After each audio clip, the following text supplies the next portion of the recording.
Vamos então para a segunda parte da aula, na página 144. Leia o texto a seguir e responda as questões. Então presta atenção no texto que vai ajudar a responder essas questões abaixo. Por volta do ano de 1590, dois holandeses fabricantes de óculos, Hans Janssen e seu filho Zacarias, usaram lentes de aumento e inventaram um equipamento que revolucionou a história da ciência e da tecnologia, o microscópio.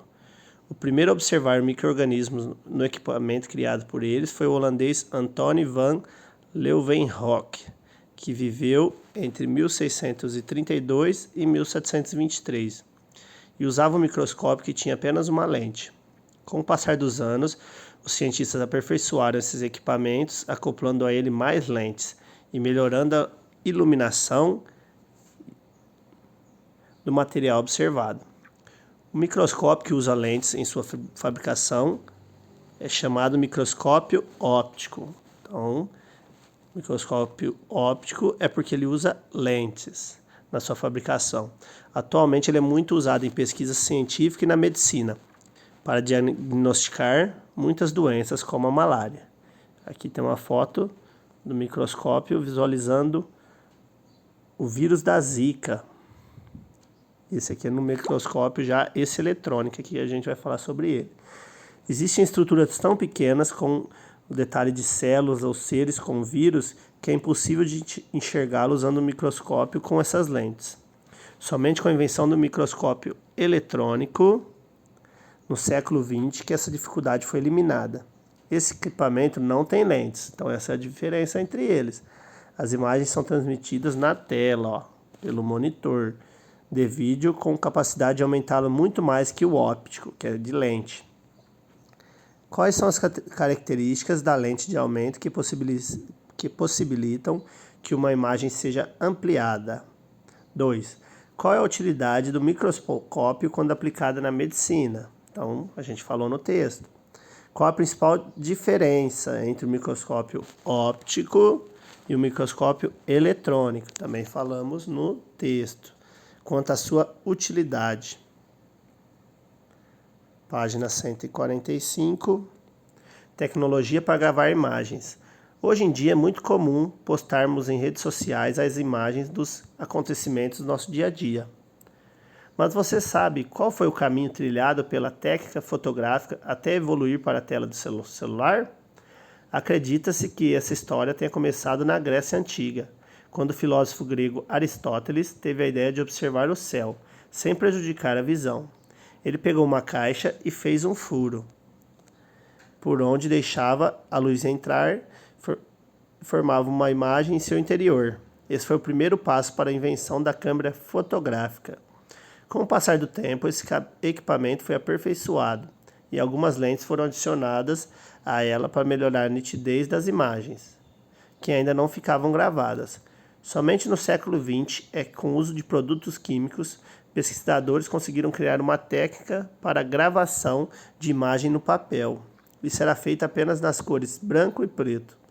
Vale lembrar que nessa época tirar fotografia custava muito caro e os equipamentos eram usados apenas por fotógrafos. As fotografias coloridas vieram muito tempo depois de criada a primeira câmera. Essa tecnologia possibilitou a fabricação de câmeras fotográficas portáteis e permitiu que os registros fotográficos pudessem ser feitos por amadores em qualquer lugar. As primeiras câmeras digitais começaram a ser comercializadas há quase 20 anos. E desde então ampliou-se o uso delas, pois as imagens capturadas com esse tipo de câmera podem ser compartilhadas eletronicamente, sem necessidade de serem impressas em papel.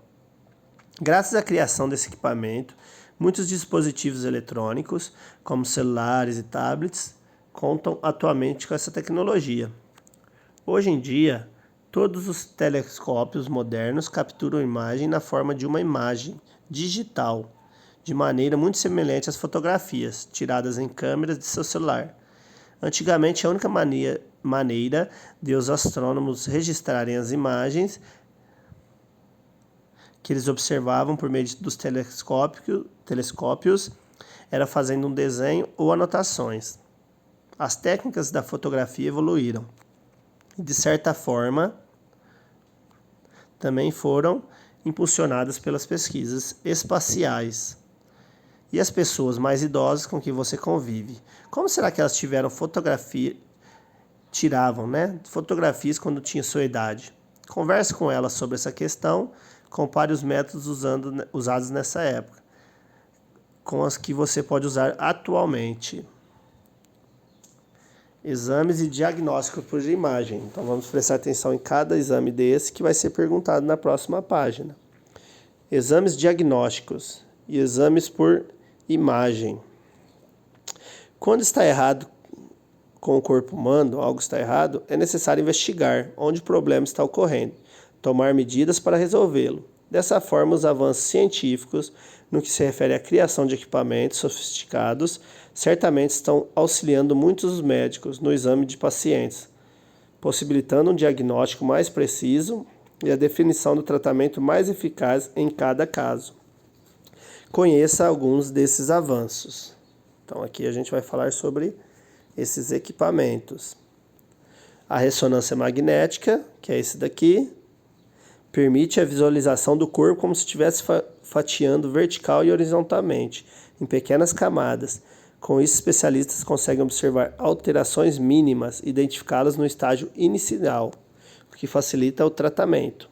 Tomografia também permite identificar pequenas alterações no corpo, como inflamação e um tumor. Então, essa é a ressonância. Aqui a mamografia possibilita examinar a mama e identificar o câncer de mama no estágio inicial, quando a possibilidade de cura é mais alta. Por fim, a ultrassonografia permite visualizar o funcionamento de partes do corpo, bem como o futuro bebê ainda no útero da mãe. Então agora nós vamos para as perguntas. Supondo que o menino da imagem não possa tirar os pés do chão, qual equipamento ele pode utilizar para enxergar a vista do outro lado do muro? Como esse equipamento funciona? Então a gente viu bastante dele, vimos no YouTube sobre ele, né? Então você pode responder aqui. 2. Qual equipamento é usado para ampliar a imagem de objetos ou seres muito pequenos? Qual a importância desse equipamento na medicina? Vimos também hoje. Qual é a diferença entre o microscópio óptico e o microscópio eletrônico? Lembra que eu falei para vocês? Quanto à sua estrutura e seu funcionamento. Tem um que consegue visualizar coisas menores, né? E um que tem lente, outro não tem. Então são essas as diferenças. Identifique os exames que podem ser usados no diagnóstico dos pacientes a seguir, que a gente viu na página anterior aqui. Uma mulher grávida precisa saber como está o desenvolvimento do futuro bebê. O médico necessita investigar uma alteração nas mamas de uma paciente. Vimos hoje também, na página anterior. O médico suspeita que um paciente esteja com um tumor no cérebro e precisa comprovar o diagnóstico. Então, só voltar na página anterior para encontrar essas respostas aí. Então, bom estudo, até a próxima aula.